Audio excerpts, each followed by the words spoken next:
Well, hi guys, Chris here with Untitled Quads. I said I'd make a really brief video, show the difference between earlier version and the final release version of the Chameleon.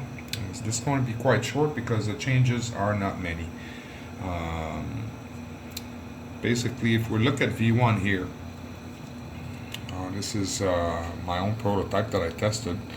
I am not a really aggressive pilot, and one of my main concerns I had right away when I mounted this is the camera stuck out the front too much. You can actually see it here.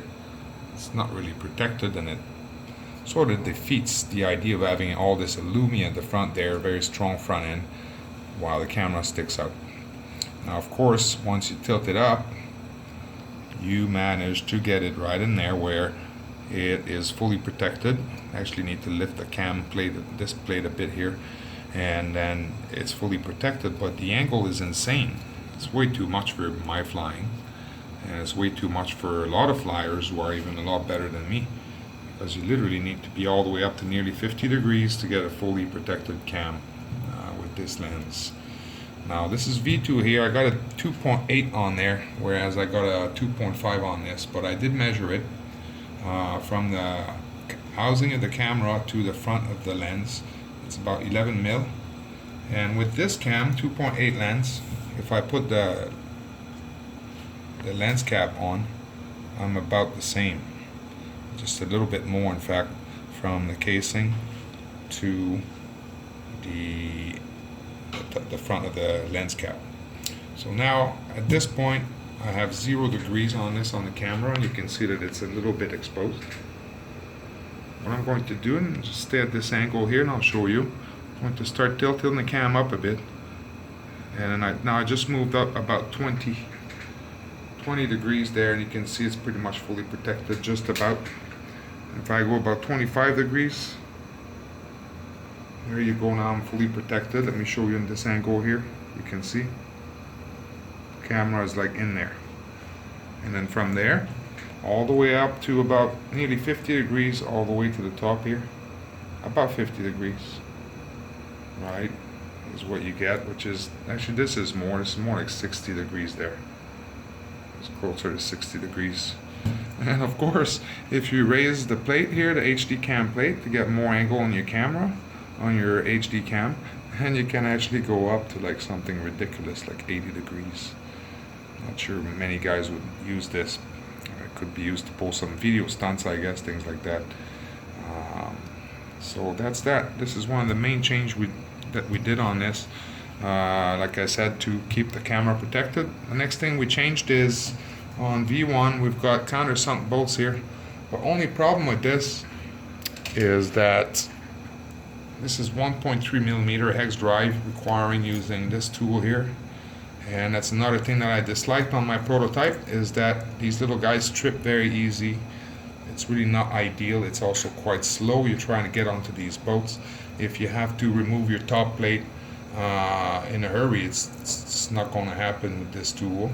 And then if you actually happen to strip this tool, there's not going to be a single guy in the flying field that's going to have this tool in their toolbox. It's 1.3 mil. It's too small. So one option was to go with Phillips. I did not want to do that, and the other option was to go with cup heads, 1.5 millimeter X drive, such as this. This is a 1.5 millimeter X drive. Many guys will have this in their toolbox. It's a commonly used tool for multi-rotors, and this is what we did on here. We replaced the countersunk bolts with cup heads. On the top plate we doubled them. We had 4 countersunk ones. We moved to 8 countersunk one because we identified this area as being under a lot of stress in a crash when your HD cam is on there. And the integrity of this plate here is very important in order to keep the strength for a frontal impact. And as such, we also beefed this guy a little bit here, just a little bit. So if you look at the thickness of this here versus V1 here, which was a fair bit thinner. So that's one more change that we did. And then on the bottom, likewise, we had these countersunk bolts mounting this together, and then we got rid of that, and instead we did this, which is stronger, mainly because you can use a much bigger drive on there. Get the bolts on there nice and tight, get everything nice and tightened with a common tool. And one more thing that we will have on this, we've got foam pads that will go for this top plate and for the HD plate as well. And the main plate that you see here is not final production. This is just a prototype of a, I guess, a German-made composite that's we're testing for this. It's super expensive to produce. And main plate will be the same as V1, just a good old carbon fiber plate is what it's going to be. So this is it. I think this rounds up the changes we made from V1 to V3. One more thing we'll have included with the V3 will be the what I call the connector saver. This one is a prototype here, handmade, but essentially it's a piece of high heat resistant rubber that allows the XT60 on the PCB to move around and bounce back up in position. That way if you crash, your battery ejects, you're not going to damage your connector. This is one of the features that I really enjoy on this, because I do damage these quite a bit when I crash hard. Even if the battery doesn't eject, if it just moves off the side and hit that XT60 there, it just kind of moves it around, it's no good. So with this, it's going to be very nice. Anything else I'm not thinking about here? I think that's about it, guys. All right. I guess on one last note, I know a lot of guys have been asking estimated time of arrival for this.